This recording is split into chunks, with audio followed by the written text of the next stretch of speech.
Hello my lovely students, this is Mansi. Welcome back to the channel. Now we are going to start with our next chapter, physics का chapter number 9 gravitation start करने वाले हैं। बहुत बच्चों को इस chapter में बहुत सारे डाउट्स हैं, बहुत सारा डिफिकल्ट लग रहा है ये chapter, but I can assure you इस सेशन के बाद आपको ये चैप्टर बहुत ईजी लगने वाला है। So let's quickly get started. अब अगर हम बात करें ग्रेविटी, ग्रेविटेशन, सो ये वर्ड हमने सुना हुआ, वो न्यूटन वाली कहानी सबने सुनी है कि न्यूटन एक बार पेड़ के नीचे बैठा हुआ था, उसके सिर पे आके एप्पल गिरता है और वो सोचता है कि ये एप्पल नीचे की तरफ ही क्यों गिरा, एंड वहाँ से उसने पूरा स्टडी किया इस चीज़ को, एंड वहाँ से हमारे पास ये टर्म आई ग्रेविटी या ग्रेविटेशन। तो हम जब भी इसकी बात करते हैं, कभी भी कोई ग्रेविटी बोलता है, ग्रेविटेशन बोलता है, तो हम सिंपल बोलते हैं कि यार कोई भी चीज़ ना नीचे की तरफ आती है तो जो ये नीचे जो अर्थ उसको पुल कर रही है अपनी तरफ, उसको ग्रेविटी बोलते हैं। बट अब क्योंकि आप बड़ी क्लासेस में जा रहे हो, थोड़ा सा एक लेवल ऊपर समझते हैं। अगर हमें डिफाइन करना है ग्रेविटी या ग्रेविटेशन को, तो कैसे डिफाइन करेंगे? Gravitation is the force of attraction between two objects in the universe. अब यहाँ डेफिनेशन क्या कह रही है कि इस पूरे यूनिवर्स में कोई भी दो ऑब्जेक्ट है, उनके बीच में एक फोर्स ऑफ अट्रैक्शन है और उस फोर्स ऑफ अट्रैक्शन को हम ग्रेविटेशन बोलते हैं। ठीक है, अब देखो, अब यही फोर्स ऑफ अट्रैक्शन हमारा अर्थ के साथ जितने भी ऑब्जेक्ट है सबका है। सो अर्थ हर चीज को अपनी तरफ पुल करते, तो वो भी जस्टिफाई हो गया जो हमारी पहली वाली जो हम समझ के आए थे। अब आगे देखो examples. If a body is dropped from a certain height it falls downward due to earth's gravity. ये तो वही है जो बेसिक हम पढ़ के आए कि कोई भी चीज जब गिरती है हमेशा, जैसे अगर मैं यहाँ से ये स्टाइलस को ड्रॉप करूँ तो क्या होगा, ये नीचे की तरफ आएगा। ऐसा नहीं है ये यहाँ पे इधर उधर उड़ता रहेगा, वो हमेशा डाउनवर्ड जाएगा। क्यों? क्योंकि अर्थ की ग्रेविटी से अपनी तरफ पुल करती है। ठीक है, next, attraction between the earth and moon. अब हमें पता है मून जो है अर्थ के अराउंड चक्कर काटता रहता है, इवन अर्थ जो है वो सन के अराउंड चक्कर काटती रहती है। सो ये सब कैसे है? बिकॉज सन और अर्थ में, अर्थ और मून में एक फोर्स ऑफ अट्रैक्शन है। ठीक है, और वो फोर्स ऑफ अट्रैक्शन क्या है? ग्रेविटेशन। ठीक है, आई होप ये समझ में आ गया होगा। चलो आगे बढ़ते हैं। Universal law of gravitation. अब ग्रेविटेशन का एक यूनिवर्सल लॉ है, जब भी किसी चीज के आगे यूनिवर्सल लग जाए मतलब वो हर जगह एक्सेप्टेड है। ठीक है, अब वो लॉ ऑफ ग्रेविटेशन क्या कहता है पढ़ लेते हैं। Every object in the universe attracts every other object. ठीक है, ये तो अभी पढ़ के आए हैं कि हर ऑब्जेक्ट किसी दूसरे ऑब्जेक्ट को अट्रैक्ट करता है, लेकिन इसमें आगे क्या है? with a force which is proportional to the product of their masses and inversely proportional to the square of the distance between them। अब ये पढ़ के बड़ा डिफिकल्ट सा लग रहा है, लेकिन इसको हम समझते हैं। अब वो बात कर रहे हैं कि दो ऑब्जेक्ट के बीच में फोर्स ऑफ अट्रैक्शन है। कितना फोर्स लग रहा है? वो फोर्स ऑफ अट्रैक्शन जो है वो डायरेक्टली प्रपोर्शन है दोनों चीजों के जो मासेस है। जैसे अगर हम अर्थ का बात करें और अर्थ के ऊपर किसी ऑब्जेक्ट की बात करें, तो उस ऑब्जेक्ट का क्या मास है और अर्थ का क्या मास है, उनका प्रोडक्ट के वो डायरेक्टली प्रपोर्शनल है। जैसे दो ऑब्जेक्ट, चलो हम कोई भी दो ऑब्जेक्ट ले लेते हैं, एक का मास हो गया m1, एक का मास हो गया m2। सो इनके प्रोडक्ट ये फोर्स डायरेक्टली क्या है? प्रपोर्शनल है, और यही फोर्स इनवर्सली प्रोपोर्शनल है उनके बीच के डिस्टेंस के स्क्वायर के। ये यहाँ पे दे रखा है कि भैया दो ऑब्जेक्ट्स हैं। ठीक है, जैसे हम यहाँ पे एग्जांपल लेते हैं कि ये एक ऑब्जेक्ट ये हो गया, एक ऑब्जेक्ट हमारा ये हो गया। ठीक है, अर्थ मून समझ लो जैसे हम ले रहे हैं। सो यहाँ पे इसका भी कुछ मास होगा, m1 हो गया, इसका भी कुछ मास होगा, m2 हो गया। ठीक है, और इन दोनों के बीच में कुछ डिस्टेंस भी होगा, यहां से लेके हमेशा डिस्टेंस सेंटर से देखते हैं। सो इन दोनों के बीच में कुछ डिस्टेंस भी होगा। अब इन दोनों के बीच में जो फोर्स लग रहा है वो डायरेक्टली प्रोपोर्शनल है किसके?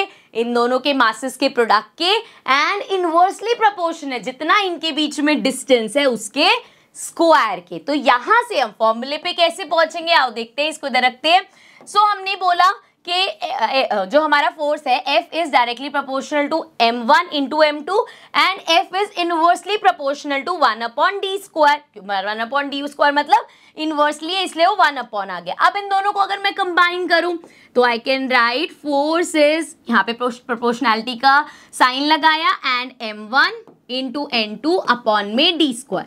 कर सकते हैं, ये ऊपर था और ये नीचे था तो हमने इस तरीके से लिख दिया। अब हमें मैथ्स में पता है कि जब भी हम ये जो हमारे पास प्रोपोर्शनैलिटी का साइन होता है, जब भी इसको हटाते हैं इसकी जगह इक्वल्स टू लगाते हैं। जैसे मुझे यहाँ पे लिखना है F इक्वल्स टू, तो हम यूजली कांस्टेंट लेते हैं, जैसे यहाँ पे मैंने ले लिया कैपिटल G और बाकी सब एज इट इज रहेगा m1 m2 अपॉन में d स्क्वायर। सो अब ये जो प्रोपोर्शनैलिटी है इसका साइन हटा के हमने जो ये कैपिटल G लिखा है इसको क्या बोलते हैं, इस कैपिटल G को हम बोलते हैं यूनिवर्सल ग्रेविटेशन कांस्टेंट, इसको हम बोलते हैं यूनिवर्सल ग्रेविटेशन कांस्टेंट। अब इसी फॉर्मूले से, ये मत सोचना कोई नया फॉर्मूला निकल के आया, इसी फॉर्मूले से अगर मुझे G की वैल्यू निकालनी है तो क्या करेंगे हम, ये देखो d स्क्वायर यहाँ डिवाइड हो रहा है, उधर जाके मल्टीप्लाई हो जाएगा, तो ये f के साथ d स्क्वायर मल्टीप्लाई हो गया अपॉन में यहाँ पे m1 इंटू m2 क्या हो रहा है, ऊपर है ना, इधर आके मतलब मल्टीप्लाई हो रहा है, इधर आके डिवाइड होगा, तो m1 इंटू m2 हो गया, तो ये आ गई हमारी G की वैल्यू। सो अब अच्छा इसकी वैल्यू होती क्या है, वैसे तो आप सारी ये चीजें लगाओगे तो आपको मिलेगी, और इसकी वैल्यू हमें याद रखनी है, इट इज 0.67 एंड साथ में multiplied by 10 raise to the power -11, ये है इसकी वैल्यू। और साथ में अगर SI यूनिट लगानी है तो देखो जरा SI यूनिट कैसे निकल के आएगी, फोर्स की SI यूनिट क्या होती है बच्चे, न्यूटन। सो ये आ गया N, एंड डिस्टेंस हम किस में देखते हैं, मीटर में, सो 2 है तो मीटर स्क्वायर हो गया, अपॉन में मास किस में होता है, kg में, सो kg अगेन 2 मास है, सो kg स्क्वायर, तो या तो आप न्यूटन मीटर स्क्वायर पर kg स्क्वायर बोल सकते हो, या न्यूटन मीटर स्क्वायर और kg ऊपर ले आओ, साथ में -2 हो जाएगा। ये जो हमारा यूनिवर्सल ग्रेविटेशन कांस्टेंट है इसका SI यूनिट हो गया ये, ठीक है, this is the SI unit, और वैल्यू हमने डिस्कस करी 6.67 into 10 raise to the power -11, ठीक है। एक बार यहाँ पे देख लेते हैं SI यूनिट, ये भी हम डिस्कस करके आए हैं, ये होती है, and the accepted value of RG is 6.673 into 10 raise to the power -11। अभी हम किसी न्यूमेरिकल में कहीं कहीं इसको यूज करेंगे, सो पूरा इतना लेने की जगह हम सिर्फ 6.67 into 10 raise to the power -11 लेते हैं, it's one of the same thing, ठीक है। I hope this is clear, समझ में आ गया होगा कहाँ से ये कैपिटल G आया था, क्या इसकी SI यूनिट होती है और क्या इसकी वैल्यू होती है, ठीक है। चलो अब आगे बढ़ते हैं। Now the strength of the gravitation attraction between two object depends on 2 factors. So अब इतना सारी रामकथा सुनने के बाद हम इस कंक्लूजन पे आते हैं कि किसी भी 2 ऑब्जेक्ट के बीच में ये जो ग्रेविटेशनल फोर्स है वो 2 चीजों पे डिपेंड करता है, क्या, उसके बीच में उनका मास क्या क्या है, क्योंकि उसके प्रोडक्ट से डायरेक्टली प्रोपोर्शनल है, एंड उनके बीच में डिस्टेंस कितना है, क्योंकि उसके डिस्टेंस के स्क्वायर इनवर्सली प्रोपोर्शनल है। तो 2 फैक्टर्स पे डिपेंड करता है, how big the object are, मतलब how much mass they have, and how far apart they are, मतलब उनके बीच में कितना डिस्टेंस है, उस पे हमारा डिपेंड करता है ये ग्रेविटेशनल अट्रैक्शन, ठीक है। मतलब उन दोनों के बीच में कितना फोर्स होगा वो इन 2 फैक्टर्स पे डिपेंड करता है, ठीक है। अब आगे बात करते हैं हम importance of universal law of gravitation. अब ये जो यूनिवर्सल लॉ ऑफ ग्रेविटेशन बना जिसको भी हमने पढ़ा, इसकी क्या इंपॉर्टेंस है। जब भी बेटा किसी भी लॉ की इंपॉर्टेंस पूछी जाती है ना, तो हम ऐसे पॉइंट्स देते हैं कि भैया इन पॉइंट्स को इस लॉ ने जस्टिफाई किया, ये इसकी इंपॉर्टेंस है, और ये क्वेश्चन आ जाता है, ये इंपॉर्टेंट क्वेश्चन है, ठीक है। अब क्या है इंपॉर्टेंस, एक एक करके डिस्कस करते हैं। सबसे पहले the force that bind us to earth. अब हमें एक फोर्स है जो अर्थ के साथ बाइंड करके रखती है, यही फोर्स क्या है, ये ग्रेविटेशनल फोर्स है। ये सब कब आया, जब हमने ये लॉ ऑफ ग्रेविटेशन पढ़ा। सो यहाँ पे हम एक इंपॉर्टेंस कह सकते हैं कि भैया ये जो फोर्स है जो हमें अर्थ के साथ बाइंड करती है, इसको जस्टिफाई किसने किया, इस यूनिवर्सल लॉ ऑफ ग्रेविटेशन ने। इसी तरीके से the motion of moon around the earth या the motion of planets around the earth, sun. So हमने देखा अर्थ के अराउंड, ये हमारी अर्थ है, इसके अराउंड हमारा मून रिवॉल्व करता है। इसी तरीके से जैसे ये सन है, सो सन के अराउंड सारे प्लैनेट्स रिवॉल्व करते हैं। सो अगेन कैसे हो रहा है ये सब, क्या रीजन है, जो इनके बीच में फोर्स ऑफ अट्रैक्शन है वो कितना ज्यादा होगा कितना कम होगा, वो सब कहाँ से आया, जब हमने ये यूनिवर्सल लॉ ऑफ ग्रेविटेशन पढ़ा। वहां से हमें समझ आया कि हाँ जिसका डिस्टेंस ज्यादा है उसमें फोर्स का क्या फर्क है, मास के ऊपर से फोर्स का क्या, ये सारा कंक्लूजन्स कहाँ से निकल के आए, यूनिवर्सल लॉ ऑफ ग्रेविटेशन से, ठीक है। सो ये पॉइंट्स एक्सप्लेन किए। And last the tides due to the moon and the sun. अब जो हम देखते हैं रिवर में टाइड जाती हो, कभी ऊपर जाता है फिर शांत हो जाता है, ये सब भी किसकी वजह से है, this is all because of universal law of gravitation कैसे? देखो, एक फोर्स ऑफ अट्रैक्शन है, जब वो थोड़ी ज्यादा होती है तो वो टाइट बढ़ जाती है एंड देन स्लो डाउन होती है। तो ये फोर्स ऑफ अट्रैक्शन ही है जो कभी जब ये आसपास रिवॉल्व करता है तो जब वो ज्यादा फोर्स ऑफ अट्रैक्शन होता है तो टाइट आते हैं। एंड उस चीज को अगेन कौन एक्सप्लेन कर रहा है? क्योंकि फोर्स ऑफ, यहाँ पे फोर्स ऑफ अट्रैक्शन है दोनों के बीच में, सो इस चीज को भी एक्सप्लेन किसने किया? हमारे लॉ ऑफ ग्रेविटेशन में। अब इन चीजों के डेप्थ में आप जाओगे अगर आप आगे जाके साइंस लोगे, ठीक है। तो अभी हम स्टिक कर रहे हैं अपने एनसीईआरटी पे बहुत ज्यादा, क्योंकि देखो बेटा साइंस में तो जितना डेप्थ में जाना चाहो जा सकते हो, but we'll stick to our NCERT. तो अभी के लिए आपको ये पॉइंट्स याद रखने कि भैया ये इंपॉर्टेंस है हमारे यूनिवर्सल लॉ ऑफ ग्रेविटेशन की, ठीक है। चलो इसी के साथ चलते हैं अपने नेक्स्ट पॉइंट पे, और ये होने वाला बड़ा इंटरेस्टिंग। देखो, हम पढ़ने वाले हैं सेंट्रीपिटल फोर्स। अब ये सेंट्रीपिटल फोर्स क्या होता है? चलो पहले मैं आपको एक बार बता ही देती हूँ सेंट्रीपिटल फोर्स होता क्या है। देखो, जब भी कोई चीज सेंट्रल पाथ पे घूमती है, जैसे कि अब आपके एनसीईआरटी का एक एग्जांपल लेते हैं, एक आपने बड़ी सी रस्सी ली और उसके एक एंड पे एक स्टोन बांध दिया, ठीक है। अब आप उसको ऐसे ऐसे करके घुमाओ तो वो क्या करेगा? सर्कुलर पाथ पे घूमेगा। सो जैसे यहाँ पे ये मान लो आप खड़े हो, ये आपने पकड़ा हुआ है एंड यहाँ से ये स्टोन घूम रहा है, ठीक है। अब ये एक सर्कुलर पाथ पे इस तरीके से घूमता जा रहा है, घूमता जा रहा है, घूमता जा रहा है, ठीक है। यहाँ से आपने इसको होल्ड कर रखा है। तो क्या हो रहा है? जब भी इस तरीके से कोई भी चीज सर्कुलर पाथ में घूमती है, अदरवाइज देखा जाए तो किसी भी चीज का मोशन क्या होता है? स्ट्रेट लाइन होता है मोशन। लेकिन ये कोई भी चीज सर्कुलर पाथ में कब घूमती है? जब सेंटर में से एक फोर्स लग रही होती है। जैसे यहाँ पे आपने वो रोप पकड़ी हुई है ना, उसको घुमा रही हो तो सेंटर से एक फोर्स आ रहा है, और जब भी ये सेंटर से फोर्स आता है उसको हम बोलते हैं सेंट्रीपिटल फोर्स। अब ठीक है, यहाँ पे कैसे एप्लीकेबल है ये देखो, एक बड़ा ही इंटरेस्टिंग सा क्वेश्चन है यहाँ पे, पहले वो पढ़ते हैं। If the earth can attract an apple, can it not attract the moon? But we do not really see the moon falling towards the earth. अब हमने देखा जैसे एक ट्री से जब एप्पल गिरता है तो क्या होता है? एप्पल नीचे आके अर्थ उसको अट्रैक्ट करती है। लेकिन जब हम कह रहे हैं हर चीज के बीच में फोर्स ऑफ अट्रैक्शन है, तो मतलब अर्थ और मून के बीच में भी है। अब अर्थ का मास इतना ज्यादा है तो मून को वो अपनी तरफ क्यों नहीं अट्रैक्ट कर लेती? हम मून को ऐसे क्यों नहीं देखते कि वो आके अर्थ में घुस गया? ऐसा क्यों नहीं होता? क्योंकि because of this centripetal force। आओ पढ़ते हैं।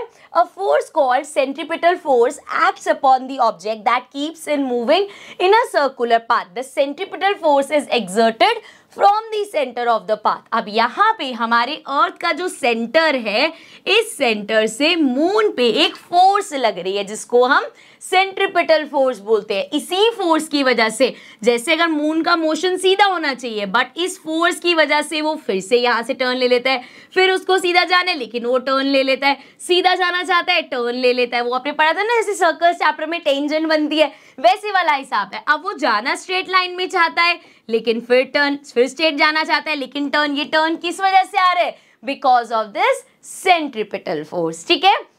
Without the centripetal force, object cannot move in circular path. They would always travel straight. अगर ये centripetal force नहीं होगी तो वो हमेशा straight travel करेंगे, कभी भी circular path में travel नहीं करेंगे। So हमारी अर्थ से जो मून की तरफ centripetal force लगती है, उस वजह से मून आके straight करेगा तो कभी ना कभी आके अर्थ पे फॉल कर जाएगा। लेकिन because of this centripetal force वो सर्कुलर मोशन में ही हमारी अर्थ के अराउंड मूव करता रहता है, ठीक है। क्लियर है?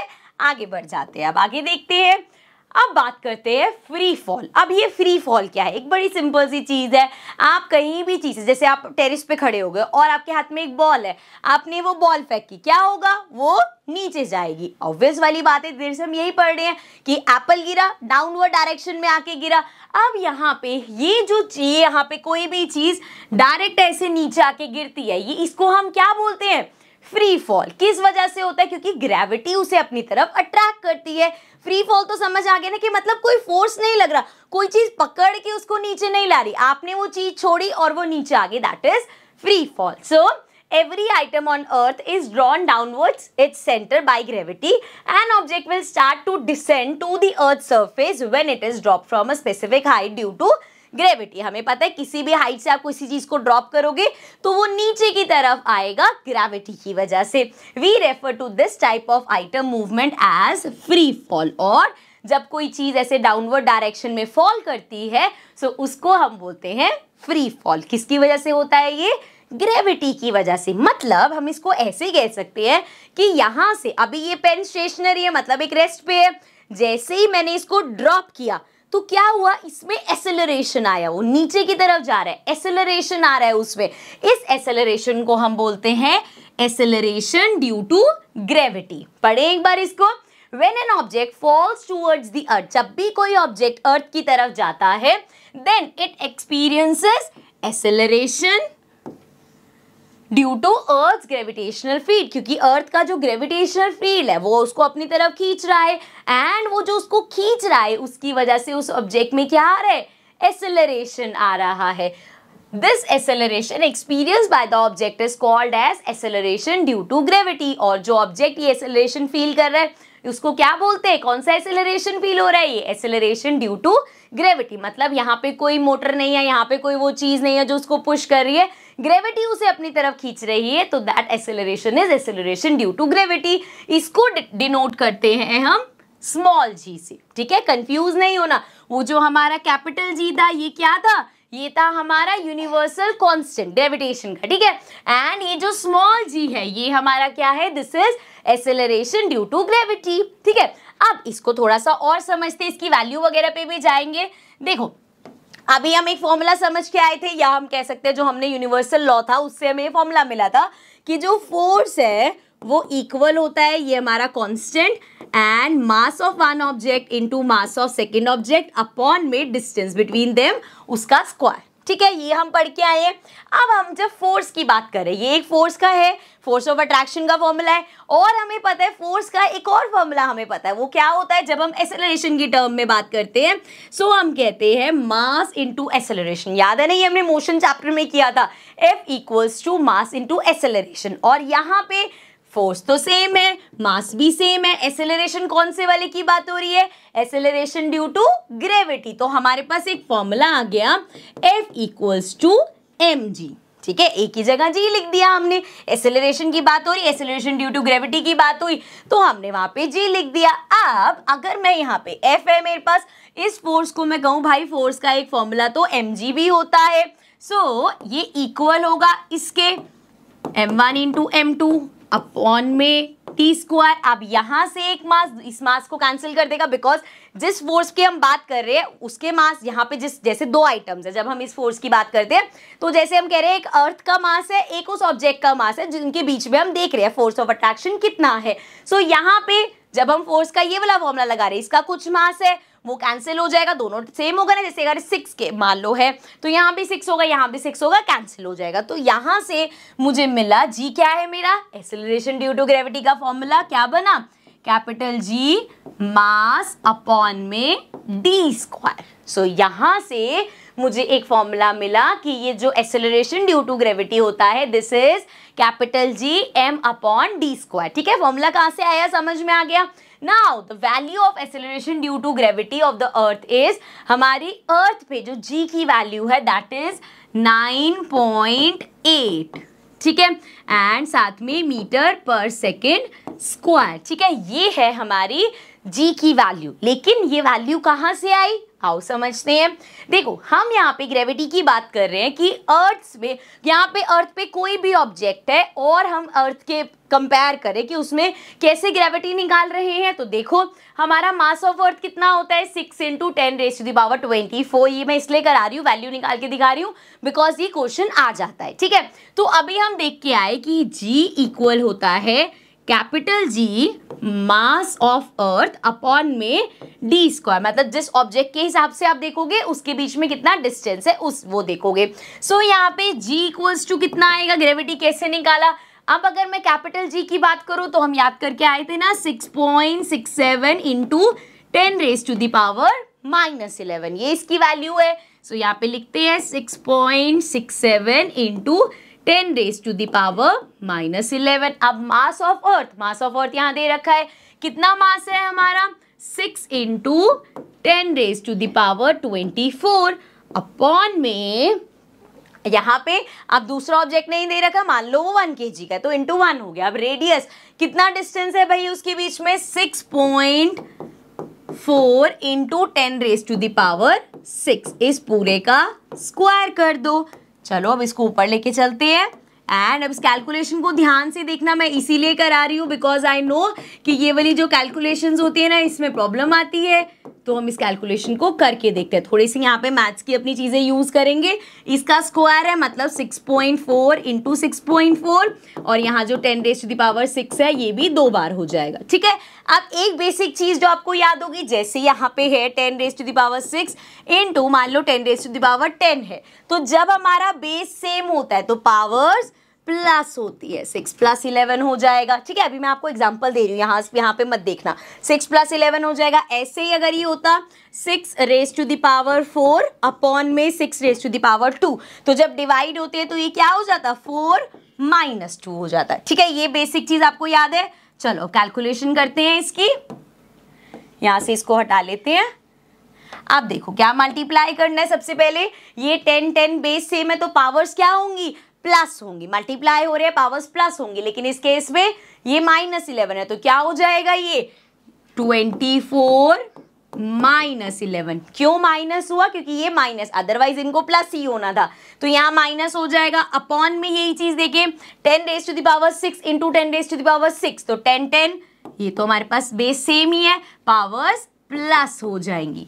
ठीक है, यहाँ तक कोई दिक्कत नहीं है। चलो अभी मल्टीप्लीकेशन वाला कर लेते हैं। 6.67 इंटू में 6 करते हैं तो ये हो जाएगा 6 7 42, 6 6 36, 40 आ जाएगा। देन अगेन 6 6 36 प्लस 4 हमारा 40 हो जाएगा, तो ये आ गया 4002 और 2 डिजिट पहले डेसिमल लग जाएगा, तो 40.02 इंटू में 10 रेज टू द पावर, अभी माइनस कर देंगे नेक्स्ट स्टेप में। नीचे क्या है 6.4 इंटू 6.4, तो 64 इंटू 64 कर लेते हैं, 2 डिजिट पहले डेसिमल लगा लेंगे। सो 4 4 16, 4 इंटू 6, 6 4 24 प्लस 1 25, 6 से करो, 6 4 24 एंड देन 6 6 36, 37 38।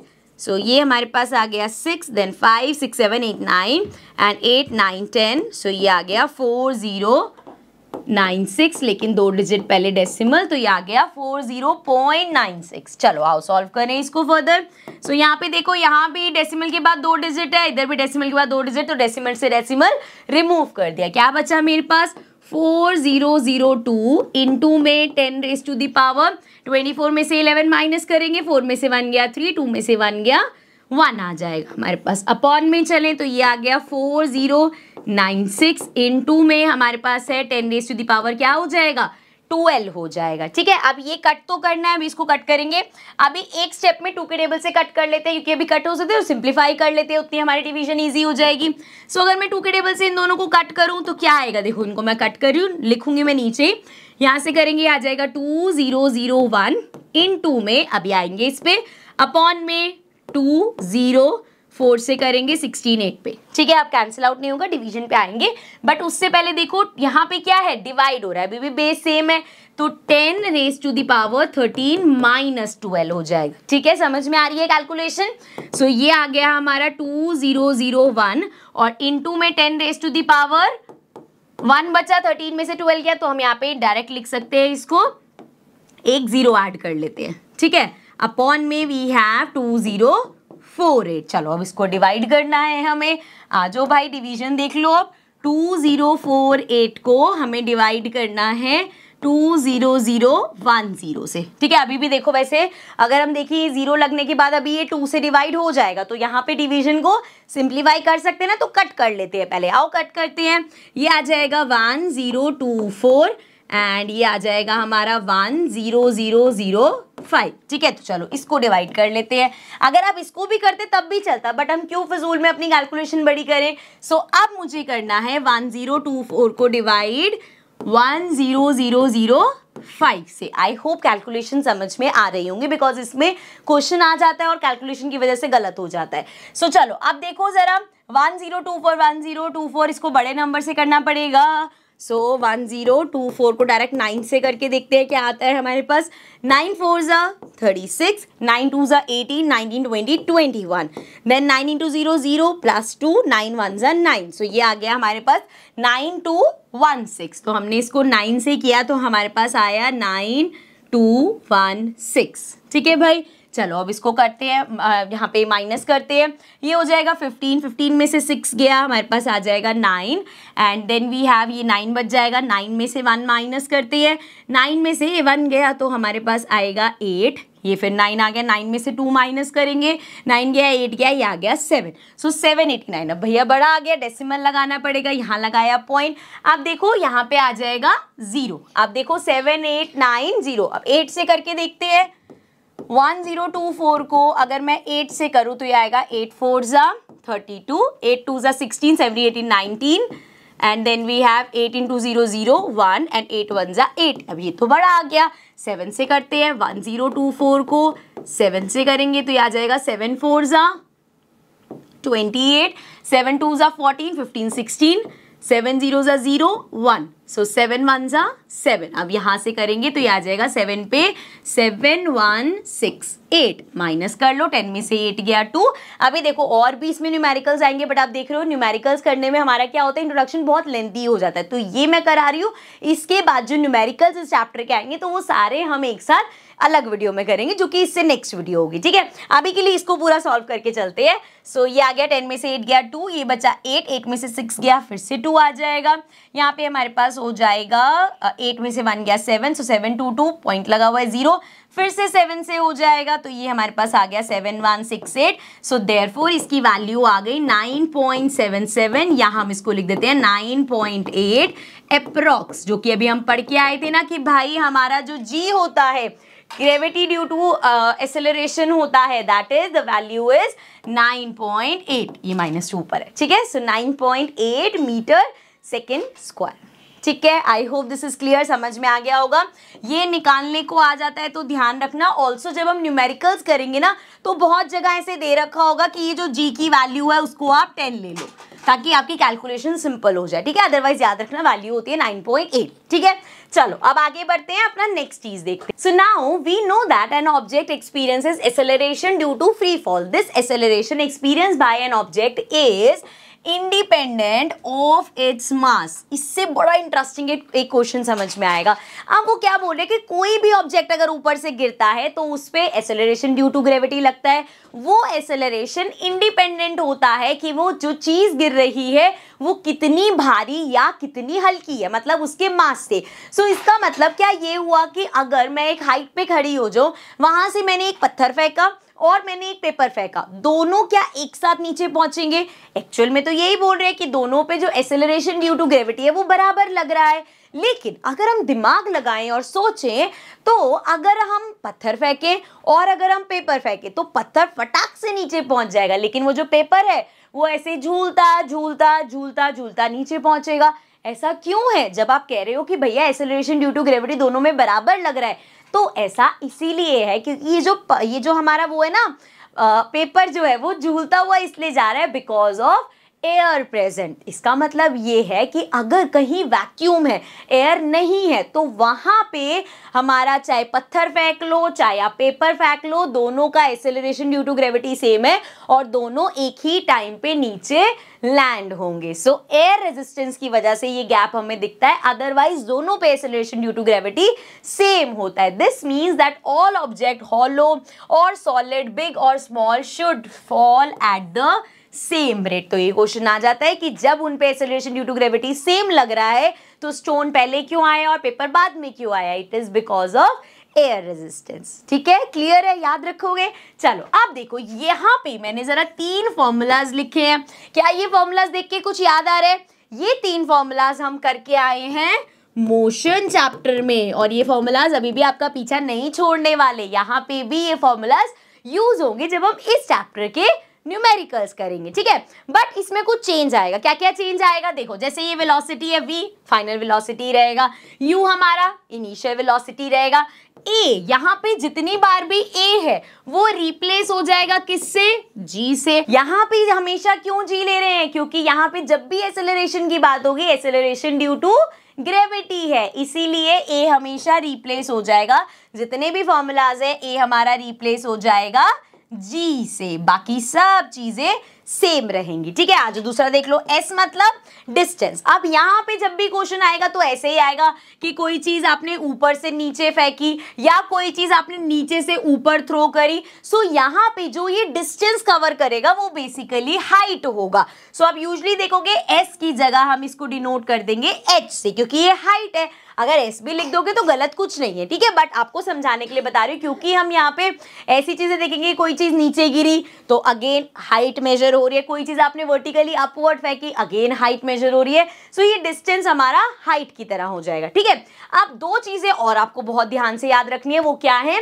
पहली बात तो देखो ए इज रिप्लेस बाय जी, ये तो भी हम देख के आए हैं, इसको ऐसे भी समझ सकते हो कि भैया S is also replaced by H, it's one of the same thing. ठीक है, अब यहाँ पे दो इंपॉर्टेंट चीजें आपको समझनी है। पहला है when object is throne upward.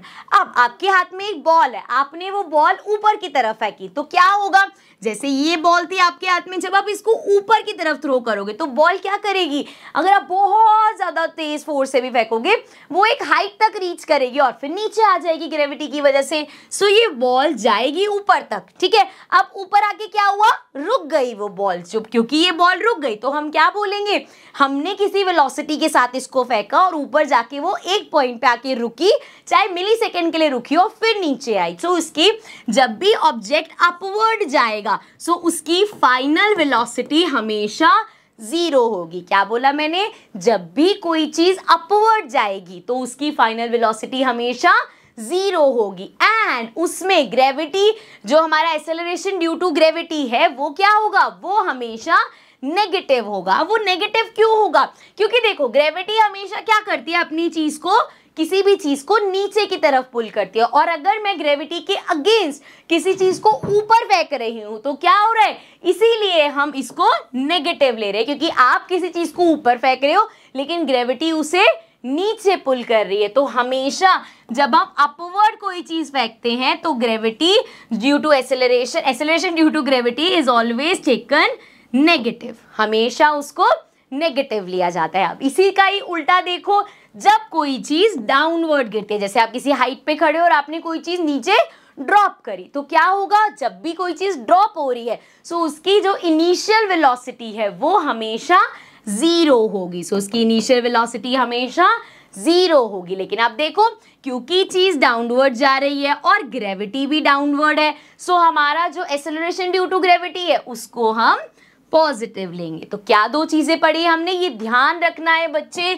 ये आपकी न्यूमेरिकल्स में यूज होगा, क्वेश्चन में कहीं भी नहीं दे रखा होगा कि इसको जीरो लेना है या इसको जीरो लेना है या आपको नेगेटिव लेना है या पॉजिटिव लेना है। ये आपको खुद दिमाग लगाना है कि जब भी चीज अपवर्ड जा रही है, ग्रेविटी के ऑपोजिट जा रही है, ग्रेविटी हमेशा, मतलब जी हमेशा नेगेटिव लेंगे। जब भी कोई चीज नीचे की तरफ जा रही है, ग्रेविटी भी नीचे खींच रही है, चीज भी नीचे जा रही है, तो जी हमेशा पॉजिटिव लेंगे। और जब भी कोई चीज अपवर्ड जाती है, ऊपर जाके रुकेगी, सो फाइनल वेलोसिटी जीरो। जब भी कोई चीज ऊपर से नीचे फेंक रहे हो तो इनिशियल वेलोसिटी जीरो। ये चीजें आपको याद रखनी है और उसके बाद न्यूमेरिकल्स में कोई गलती नहीं होगी। ठीक है, चलो आओ अब चलते हैं अपने नेक्स्ट टॉपिक पे। So now the next topic we have is mass and weight. अब ये मास और वेट क्या दोनों सेम चीजें होती है? बहुत बार हमने सुना होगा, जैसे हम कहते हैं यार इस चीज का इतना मास है, लेकिन जब हम अपनी बात करते हैं तो बोलते हैं यार हमारा इतना केजी वेट है ना। सो क्या ये मास और वेट सेम चीज है या इसमें कुछ डिफरेंस है? आओ समझते हैं।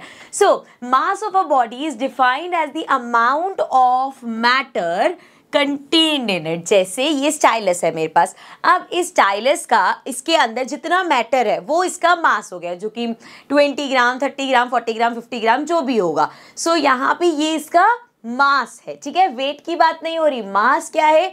जितना किसी चीज में मैटर है वो उस चीज का मास हो गया। ठीक है, mass is a fundamental universal property. किसी भी चीज का, कोई भी चीज़ अगर यहाँ पे हमारे यूनिवर्स में एग्जिस्ट कर रही है उसका कुछ ना कुछ मास तो होगा, चाहे कॉटन कितनी हल्की है लेकिन उसका भी कुछ मास होता है। तो क्योंकि वो चीज़ मैटर, देखो हमें ये तो पता है भाई हर चीज़ मैटर से बनी है, कोई भी चीज़ अगर मैटर से बनी है तो उसका कुछ मास होगा, और ये यूनिवर्सल प्रॉपर्टी है, ठीक है, हर चीज़ का मास होगा। Also you have the same amount of mass no matter where you are in the universe, आप पूरे यूनिवर्स में कहीं भी हो आपका मास सेम रहेगा। क्या इसका मतलब है कि हमारा वेट वैरी करता है? बिल्कुल। सो अभी वेट पे आते हैं, बट यहाँ पे समझते हैं मास हमने देखा किसी भी चीज में कितना मैटर है वो उसका मास हो गया, एंड इसकी एसआई यूनिट क्या होती है? किलोग्राम। आपने देखा होगा हर जगह जब भी हम मास मेंशन करते हैं हम केजी में मेंशन करते हैं, ठीक है, कि एक ऑब्जेक्ट है इसका 5 केजी मास है, सो हमेशा मास को केजी में प्रेजेंट करते हैं। अब आती हैं वेट पे। सो अभी तक अगर हम वेट की बात करें तो हम भी वो भी केजी में बोलते हैं। कोई आपसे पूछेगा आपका कितना वेट है, आप बोलोगे 40 केजी, 50 केजी, 60 केजी, जो भी है हम लोग केजी में बोलते हैं, बट एक्चुअल में साइंस की टर्म में जो वेट होता है वो केजी में नहीं होता, वो मास होता है।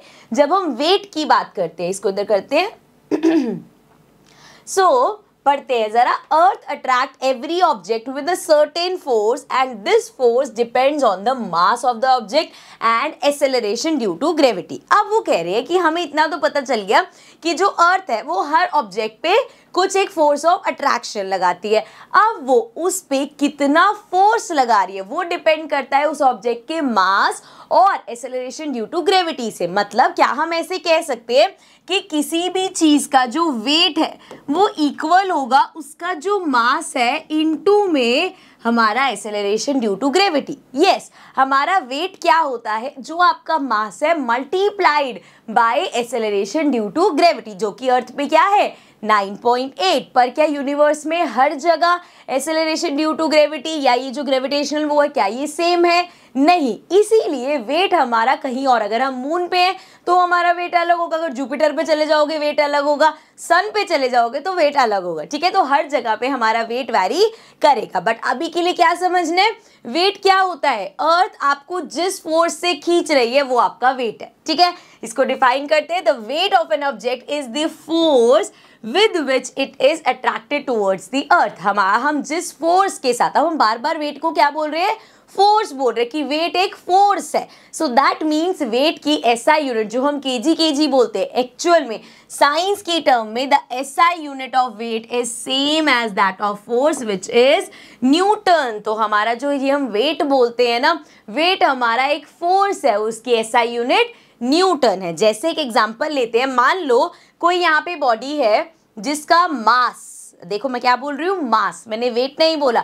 अगर किसी चीज का मास फॉर एग्जांपल 1 kg है, सो मास इज 1 kg। अब अगर मुझे निकालना है कि अर्थ पे ये जो ऑब्जेक्ट है जिसका मास 1 kg है इसका वेट कितना होगा, सो वेट हमारा होता है मास इनटू में एक्सेलरेशन ड्यू टू ग्रेविटी। मास यहाँ पे बोला है 1, इनटू में एक्सेलरेशन ड्यू टू ग्रेविटी कितना हुआ 9.8। अब मल्टीप्लाई कर दो 9.8, साथ में क्या लगेगा न्यूटन। सो दैट मीन्स कोई अगर ऑब्जेक्ट है उसका मास 1 kg है तो उसका वेट कितना होगा 9.8 न्यूटन। ये साइंस की टर्म है। आगे भी लाइफ में हमसे कोई वेट पूछेगा तो हम ऐसे नहीं कहेंगे भाई मेरा वेट 55 न्यूटन है, हम हमेशा केजी में ही बताते हैं। बट साइंस की टर्म्स में आपको समझ में आ गया होगा कि मास अलग चीज होती है और वेट अलग चीज होती है, ठीक है। चलो आओ आगे बढ़ते हैं। अब जब मैं बोल रही हूँ कि भैया वेट अर्थ पे अलग है, मून पे अलग है, तो जरा सा थोड़ा सा इस टॉपिक को पढ़ते हैं। Weight of object on moon, किसी भी चीज का, किसी भी ऑब्जेक्ट का जो वेट है वो मून पे क्या होगा, और इसको हम पढ़ेंगे इन कंपैरिजन टू अर्थ, ठीक है। So the mass of moon is less than the mass of earth. इतना तो हमें पता है कि भैया मून का जो मास है वो अर्थ के मास से कम है ना भाई, अर्थ का मास ज्यादा है, मून का मास कम है। So the moon exert lesser force on the object. अब हमें ये भी पता है कि भैया हर दो ऑब्जेक्ट एक दूसरे पे ग्रेविटेशनल फोर्स लगा रहे, लेकिन अर्थ जो फॉर एग्जांपल मैं ऑब्जेक्ट हूँ, अर्थ जो मुझ पे, मेरे अर्थ के बीच में जो फोर्स है और मेरे और मून के बीच में जो फोर्स है, मून वाला कम होगा क्योंकि अर्थ का मास ज्यादा है, ग्रेविटेशनल फोर्स ज्यादा हो गया, मून का मास कम है। मैं तो ऑब्जेक्ट हूँ, मेरा तो मास दोनों जगह सेम है, लेकिन यहाँ पे मून की जब हम बात कर रहे हैं तो ग्रेविटेशनल फोर्स कम है, लेकिन यहाँ की बात कर रहे हैं तो फोर्स फोर्स ऑफ अट्रैक्शन ज्यादा है। ठीक है, ये चीज समझ में आ रही है। अब देखो, now the weight of an object on the moon is 1/6 of its weight on earth। मतलब किसी भी ऑब्जेक्ट का, जैसे अगर मेरा वेट यहाँ अर्थ पे 60 kg है तो मून पे कितना हो जाएगा, 1/6 हो जाएगा, मतलब सिर्फ 10 kg। मतलब यहाँ पे अगर किसी चीज का वेट 60 kg है सो मून पे क्या हो जाएगा, उसका 1/6 हो जाएगा, मतलब इसको कट करो 10 kg आ जाएगा। ठीक है, तो कभी भी अगर आपको कोई ऑब्जेक्ट का दे रखे कि भैया इस ऑब्जेक्ट का वेट यहाँ पे इतना है अर्थ में, अब बताओ मून पे इसका वेट क्या होगा, सिंपली आप उसे मल्टीप्लाई कर दोगे 1/6 से। ठीक है, अब ये 1/6 आया कैसे, इसको कहीं पे भी आपको पूरा ये सॉल्व करके दिखाने की जरूरत नहीं है, सिर्फ आपको समझाने के लिए मैं ये कर रही हूँ कि ये रेशियो कैसे लेके आए। सो ये रेशियो उन्होंने निकाला वेट ऑफ मून अपॉन में वेट ऑफ अर्थ करके। ठीक है, अब ये कैसे निकला, देखो अब वेट अभी हम पढ़ के आए क्या है, एक फोर्स है, और कौन सी वाली फोर्स की बात हो रही है, उस फोर्स ऑफ अट्रैक्शन की, जिसका फॉर्मूला क्या होता है हमारा g constant, mass of first object. जैसे यहाँ पे अगर हम पहले मून की बात करें तो मास ऑफ मून और साथ में मास ऑफ ऑब्जेक्ट अपॉन में उनके बीच का डिस्टेंस, डिस्टेंस का स्क्वायर। सो इसको मैं ऐसे कह सकती हूँ, मून की रेडियस समझ लो, रेडियस ऑफ मून का स्क्वायर।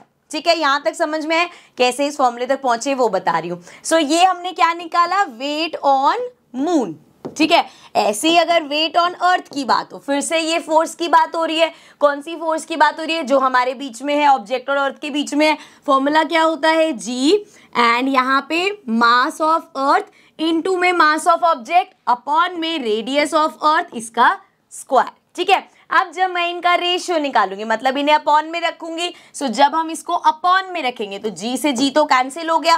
अब ये फ्रैक्शन के नीचे फ्रैक्शन है, जब भी फ्रैक्शन के नीचे फ्रैक्शन होता है बच्चे तो हम क्या करते हैं, रेसिप्रोकल करते हैं। सो ये हो गया मास ऑफ मून इनटू में मास ऑफ ऑब्जेक्ट है अपॉन में रेडियस ऑफ मून का स्क्वायर है, मल्टीप्लाई इसका रेसिप्रोकल कर दो, रेडियस ऑफ अर्थ का स्क्वायर ऊपर चला गया and mass of earth into में मास ऑफ ऑब्जेक्ट यहाँ आ गया। तो देखो जरा, m से m कैंसिल हो गया, क्या बचा, मास ऑफ मून इनटू में रेडियस ऑफ अर्थ का स्क्वायर अपॉन में मास ऑफ अर्थ इनटू में रेडियस ऑफ मून का स्क्वायर। तो ये जो रेशियो निकाला है हमने, ये जो फॉर्मूला था, अब देखो mass of moon into R E square, ये यहाँ से आया, समझ में आ गया क्या है, कैसे आया। एंड वंस आप ये फॉर्मूले में पहुंच जाओगे तो ये सब चीजें देखो, मास ऑफ अर्थ इतना है, मास ऑफ मून इतना है, रेडियस ऑफ अर्थ इतना है, रेडियस ऑफ मून इतना है, इन सब की वैल्यूज कहीं पे भी आपको करके दिखाने की जरूरत नहीं होगी, सिर्फ मैं आपको समझा रही हूँ। यहाँ पे इन सब चीजों के अगर 1% आ भी गया तो सिर्फ कैलकुलेशन बचेगी, ये सब आपको दे रखा होगा, कुछ रटने की जरूरत नहीं है। ठीक है, सो यहाँ पे हमने ये सब पुट किया, इसको जब कैंसिल आउट किया तो हमारे पास आ गया 1/6। तो वहां से आया कि भैया किसी भी चीज का वेट अगर अर्थ पे कुछ है तो मून पे वो 1/6 हो जाएगा। ठीक है, आई होप ये टॉपिक समझ में आ गया होगा। बाकी इससे रिलेटेड न्यूमेरिकल्स अभी हम करेंगे जब हम पूरा एक सेशन करेंगे न्यूमेरिकल्स का। ठीक है, अभी के लिए चलते हैं अपने नेक्स्ट टॉपिक पे, which is thrust and pressure. अब ये थर्स्ट और प्रेशर होता क्या है, देखो आपने पहले भी सुना होगा, जैसे प्रेशर वर्ड तो आराम से सुना होगा, जैसे होता है ना कि कोई चीज़ आपको ऐसे पुश करी जा रही है, बहुत ज़्यादा फोर्स लग रहा है तो हम कहते हैं यार बहुत प्रेशर आ रहा है इस चीज़ का, है ना।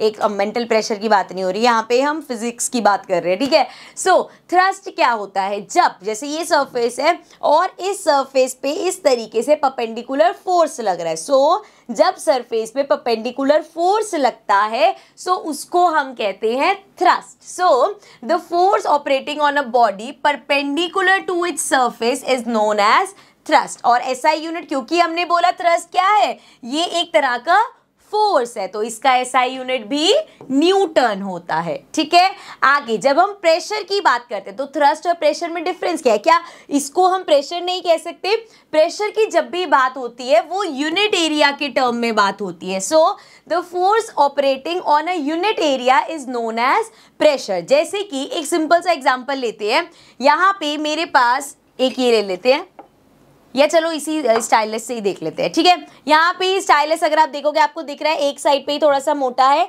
और एक साइड पे ये पॉइंटेड होता है। अब मैं सेम हाथ पे यहाँ पे सेम फोर्स लगा रही हूँ, एक बार मैंने यहाँ से लगाया, ठीक है, कुछ तरह सा फील हुआ होगा, थोड़ा प्रेशर फील हुआ होगा, यही फोर्स अगर मैं इसको टर्न करूं और अभी ये जो निडल साइड है जिसमें मैंने यूनिट एरिया कम कर दिया, जगह तो अभी भी वही है, फोर्स भी उतना ही, लेकिन क्या होगा, ये ज्यादा तेज चुभेगा। क्यों, दोनों में क्या फर्क है, यहाँ पे एरिया ज्यादा था, लेकिन जब हम इस पॉइंटेड वाले पे आ गए तो एरिया कम हो गया। इससे हमें पता चलता है जितना यूनिट एरिया कम होता है उतना प्रेशर ज्यादा लगता है। देखो ये तो आप घर पे करके देख सकते हो, निडल वाली साइड से करोगे तो लगेगा प्रेशर ज्यादा फील होगा। और कोई भी आप एक बड़ी सी ग्लास ले लो, उससे प्रेशर लगाओ और फिर स्टाइलस से लगाओ, दोनों में आपको पता चल जाएगा कि जिसका यूनिट एरिया कम है। क्योंकि यहाँ पे देखो अभी इतने एरिया पे प्रेशर लगा रहा था, फोर्स लगा रहा था, जब मैंने इसको एरिया को कम कर दिया तो ये इतने एरिया से लगा रहे। सो हमने क्या कंक्लूड किया, the same force acting on a smaller area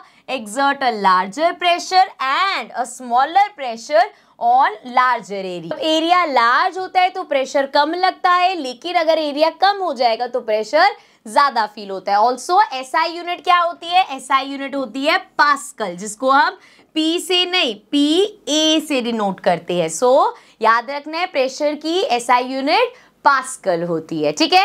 and also pressure, अगर आपको फॉर्मूले की फॉर्म में कहीं पे आपको थ्रस्ट दे रखा होगा, निकालना होगा, तो प्रेशर कैसे फाइंड करते हैं, थ्रस्ट अपॉन में एरिया, जितना थ्रस्ट है अपॉन में एरिया, डिवाइड कर देंगे एरिया से, आपका प्रेशर निकल के आ जाएगा। ठीक है, डन, समझ में आया। चलो आगे बढ़ते हैं, आगे समझते हैं प्रेशर इन फ्लूइड्स। सो ये तो हमें पता है, जैसे अब कोई सॉलिड सी भारी सी चीज अगर मैं हमारे ऊपर रख दूं सो कितना प्रेशर फील होगा। तो सॉलिड का तो पता है जितना उसका वेट है उतना प्रेशर ज्यादा पड़ेगा, लेकिन क्या हमारे जो फ्लूइड होते हैं उनमें भी प्रेशर होता है, लेट्स सी। सो सॉलिड्स की बात करें तो they exert pressure on the surface because of their weight, उनके वेट की वजह से वो प्रेशर अप्लाई करते हैं, ठीक है। लेकिन जो हमारे लिक्विड होते हैं और जो गैस होते हैं वो भी प्रेशर अप्लाई करते हैं। जैसे कि एक एग्जांपल देखो, यहाँ पे आपने एक बीकर लिया एंड उसको पूरा पानी भर लिया, ठीक है। एंड अब आप देखो यहाँ पे अगर आप होल कर दोगे तो क्या होगा, यहाँ से पानी निकलने लग गया। क्यों, क्योंकि जो पानी है, जो इसके अंदर लिक्विड था, वो प्रेशर लगाता है कंटेनर की वॉल्स पे, वो प्रेशर लगा रहा था। अब जैसे यहाँ पे होल हुआ उसको बाहर जाने का मौका मिल गया, सो वो प्रेशर से बाहर आ गया। यहाँ पे देखो, एंड इसमें आप नोटिस करोगे, इसको अगर मैं रब करूं सो हाई प्रेशर कहाँ होगा सब, क्योंकि ये देखो सारा वेट पानी का नीचे पड़ रहा है तो हाईएस्ट प्रेशर होता है यहाँ पे, और जो सबसे ऊपर वाला होगा इसका प्रेशर सबसे कम होगा, ठीक है। सो यहाँ से हम कह सकते हैं कि जो लिक्विड है, जो फ्लूइड है, वो भी हमारा प्रेशर लगाता है कंटेनर पे, ठीक है। इसका एक एग्जांपल हो सकता है, जैसे हम एक बैलून ब्लो करें, सो अगर आप उसमें हवा भरते जाओ, वो क्या है, गैस है, वो गैस जाके क्या कर रही है, बैलून के अंदर प्रेशर लगा रही है। तो जब हम और ज्यादा एयर करते रहेंगे तो क्या होता है, बैलून हमारा बर्स्ट हो जाता है, क्योंकि वो जो गैस है, जो एयर है, वो उस पे, उसकी वॉल्स पे क्या कर रही थी, प्रेशर लगा रही थी, और जब एक लिमिट हो गई तो वो बर्स्ट हो गया, ठीक है।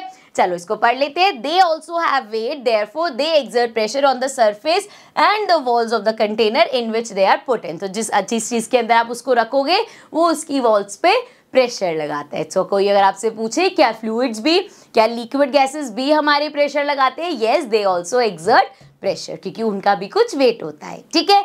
चलो आगे बढ़ जाते हैं। नेक्स्ट हमारा टॉपिक है बॉयंसी। अब ये बॉयंसी क्या होता है, देखो इसके लिए ना हम एक एक्सपेरिमेंट करके देख सकते हैं, सिंपल सा। आपको क्या करना है, घर पे जाओ, एक बकेट लो एंड कोई हल्का सा कोई टॉय वगैरह पड़ा होगा, जाके उसमें डिप करना, ठीक है। हाथ लेके जाना, टॉय पकड़ना और उसको बाल्टी के अंदर डिप करना। जैसे ही आप छोड़ोगे दो चीजें होंगी, या तो वो अगर हल्की चीज होगी तो वो ऊपर आ जाएगी, या वो नीचे सिंक कर जाएगी। लेकिन अब कोई अगर हल्की चीज है वो ऊपर कैसे आ रही है, क्योंकि यहाँ पे एक फोर्स लग रही है जिसको हम बोलते हैं बॉयंट फोर्स। वो क्या करती है, अपवर्ड डायरेक्शन में फोर्स लगाती है। Let's read it.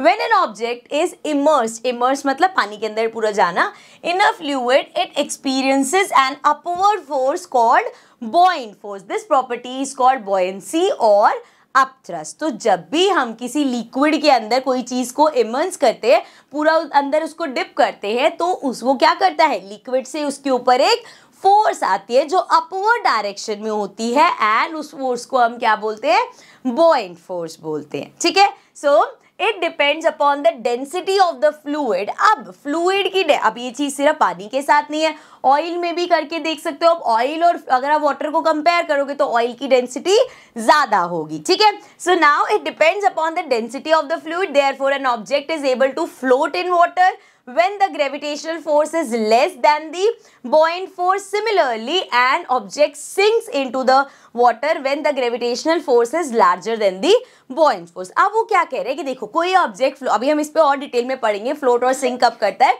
यहाँ पे उन्होंने सिंपल सा एक कंसेप्ट दिया हमें कि जैसे ये ऑब्जेक्ट है, ठीक है, अब ऑब्जेक्ट पे क्या होगा, एक तो ऑब्जेक्ट का कुछ अपना वेट है, उस वेट के हिसाब से उसके ऊपर ग्रेविटेशनल फोर्स लगेगा। तो ग्रेविटेशनल फोर्स क्या करता है, कोई भी चीज को अपनी तरफ पुल करता है, ठीक है। अब ये बुओयंट फोर्स क्या करेगा, उसे ऊपर की तरफ भेजेगा। अब इसका डायरेक्टली समझ लो, अगर इसका वेट ज्यादा है तो इसके ऊपर ग्रेविटेशनल फोर्स भी ज्यादा लगेगा। मतलब यहाँ पे अगर ये बहुत हैवी है तो वो चांसेस है नीचे सिंक कर जाएगा, क्योंकि बुओयंट फोर्स कम होगा और ग्रेविटेशनल फोर्स ज्यादा होगा। अब ये बुओयंट फोर्स है, ये ग्रेविटेशनल फोर्स है, कोई चीज उसे बहुत ज्यादा नीचे खींच रही है और ज्यादा ऊपर नहीं कर पा रहा बुओयंट फोर्स, तो वो सिंक हो जाएगी। इसी तरीके से कोई हल्का सा ऑब्जेक्ट है एंड उसका ग्रेविटेशनल फोर्स भी कम होगा, तो ग्रेविटेशनल फोर्स तो कम लग रहा है लेकिन ये जो बुओयंट फोर्स है ये ज्यादा लग रहा है, तो क्या होगा, ग्रेविटेशनल फोर्स कम बुओयंट फोर्स ज्यादा, तो वो चीज फ्लोट करेगी, ऊपर रहेगी। ठीक है, समझ में आया। इसी चीज को थोड़ा सा और डेप्थ में पढ़ते हैं कि कोई भी चीज हमारी फ्लोट या सिंक कर रही है तो उस पे हम क्या क्लैरिफिकेशन दे सकते हैं। सो एग्जांपल में देखा, एक कॉर्क देखा होगा आपने, बॉटल्स के ऊपर, वाइन बॉटल्स के ऊपर कॉर्क होता है, वो लिया हमने, हल्का सा होता है वो, और एक आयरन नेल ली जो घर पे कील वगैरह होती है वो ली। अब जब आप दोनों चीजों को पानी में डालोगे तो क्या होगा, जो हमारा आयरन नेल है वो चला जाएगा एकदम पानी के नीचे, क्योंकि उसका, ऐसे समझ सकते हो, उसका मास वेट ज्यादा है। लेकिन ये जो कॉर्क है ये ऊपर ऊपर तैरता रहेगा, फ्लोट करता रहेगा। अब रीजन क्या है, रीजन घूम फिर के वो ही रहेगा कि यहाँ पे हम कंपेयर करेंगे डेंसिटी, तो पानी की कुछ डेंसिटी है, अगर जो ऑब्जेक्ट है उसकी डेंसिटी पानी से ज्यादा है तो वो चीज सिंक कर जाएगी, और अगर जो चीज है उसकी डेंसिटी पानी से कम है सो वो फ्लोट करती रहेगी। ठीक है, so let's see the cork floats while the nail sink. This happens because of the difference in their densities. So इन दोनों चीजों की जो, जैसे चाहे हमारा ये कॉर्क है और नेल है, इन दोनों की डेंसिटी में फर्क है। So the density of cork is less than the density of water.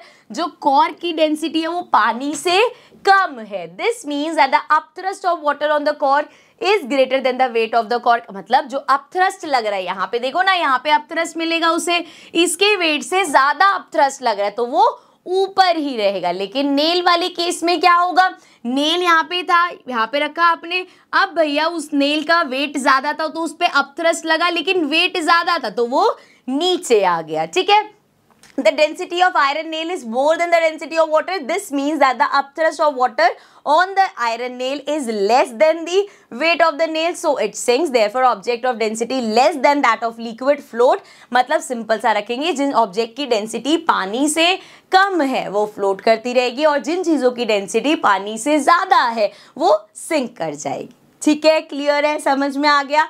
चलो आगे बढ़ जाते हैं। इसमें ये जो हमने बुओयंट फोर्स पढ़ा है ना, यहाँ पे हमारे दो कंसेप्ट्स हैं जिनके बेस्ड क्वेश्चन आ जाते हैं, तो उनको समझते हैं। जैसे सबसे पहले अगर हम बात करें सबमरीन्स की, सबमरीन सबने देखा होगा, सबमरीन क्या है, पानी के अंदर जाती हैं, ठीक है, पूरी वो पैक्ड सी होती है।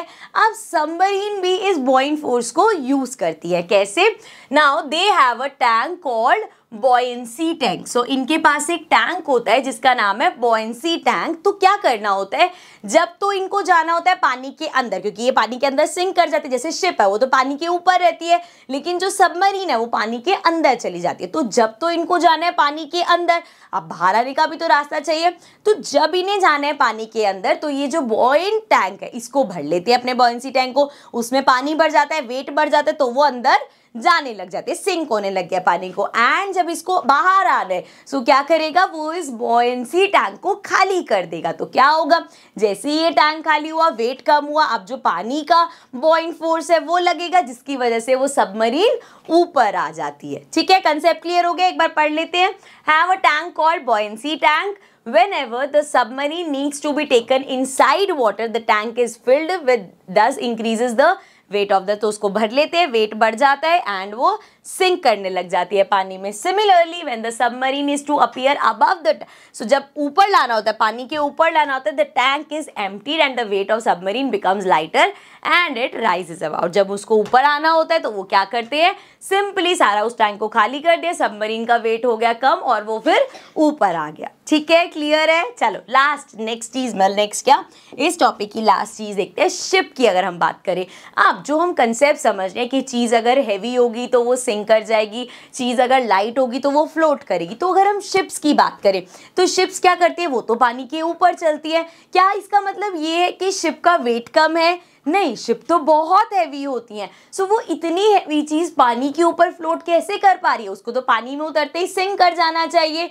लेकिन शिप्स के साथ क्या है, आप देखोगे शिप्स यूजुअली बहुत ह्यूज होती है, जितना उनका वेट होता है उससे बहुत ज़्यादा उनका वॉल्यूम क्रिएट कर दिया जाता है। जो जितनी भारी शिप्स होती हैं उतनी बड़ी बड़ी शिप्स होती है। अगर आप बोट की बात भी करोगे वहाँ पे भी यही चीज़ होती है, बोट का वेट इतना नहीं होता लेकिन उसका वॉल्यूम बढ़ा दिया जाता है। सो जब उसका वॉल्यूम बढ़ा देते हैं, उसका स्ट्रक्चर इस हिसाब से बढ़ा देते हैं, इतनी ह्यूज बना देते हैं कि इस वजह से वो सिंक नहीं करती, वो फ्लोट करती रहती है, बिकॉज उनके जो वेट है उससे ज़्यादा उसका वॉल्यूम क्रिएट कर दिया जाता है। सो ships are heavier than water but their unique shape gives them a large volume। तो उसकी शेप ऐसी बनाई गई है कि उसका लार्ज वॉल्यूम उसका बढ़ जाता है।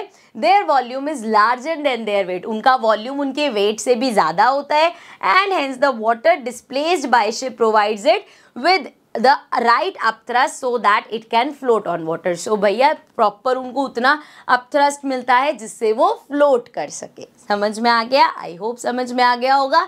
चलो अब चलते हैं इस चैप्टर के लास्ट टॉपिक पे विच इज आर्किमीड्स प्रिंसिपल। अब ये प्रिंसिपल क्या कहते हैं, बड़ा बेसिक सा कंसेप्ट है, पढ़ते हैं पहले and then I will explain you. Archimedes principle states that when a body is partially और fully immersed in a fluid it experiences an upward force. कौन सा वाला? वही पॉइंट्स वाला।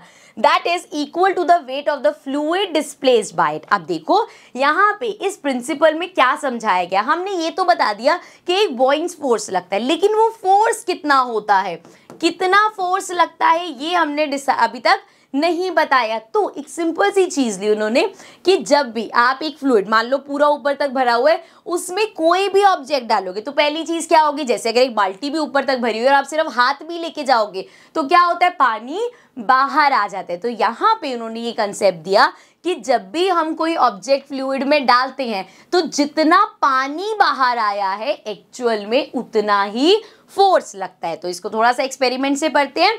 जैसे ये हमारा ऑब्जेक्ट है, ठीक है, इस ऑब्जेक्ट को अब वो पानी में डालने वाले हैं। सो जब उन्होंने इस ऑब्जेक्ट को डाला पानी में तो क्या हुआ, पानी बाहर आया।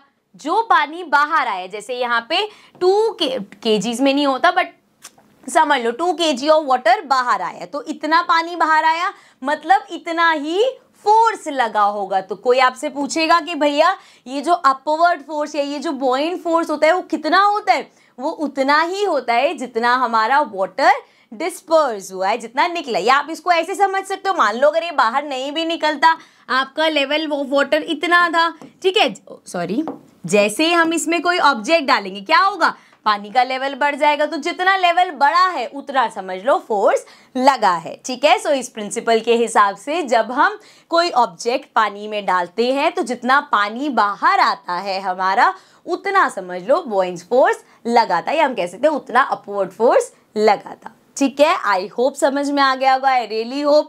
चैप्टर का ये लास्ट टॉपिक था, इसके साथ हम चैप्टर को करते हैं complete and I really hope कि अब आपको ये चैप्टर अच्छे से समझ में आ गया होगा। लेकिन इसको चैप्टर का एंड मत समझना क्योंकि अभी न्यूमेरिकल्स करने हैं which are very important of course. So इस चैप्टर के अब हम करेंगे न्यूमेरिकल्स, उसके बाद आप कह सकते हो कि हाँ ये चैप्टर कंप्लीट हो गया। तो नेक्स्ट सेशन में हम लोग करेंगे इस चैप्टर के न्यूमेरिकल्स, ठीक है। तो I see you all in the next video, till then take care and bye bye.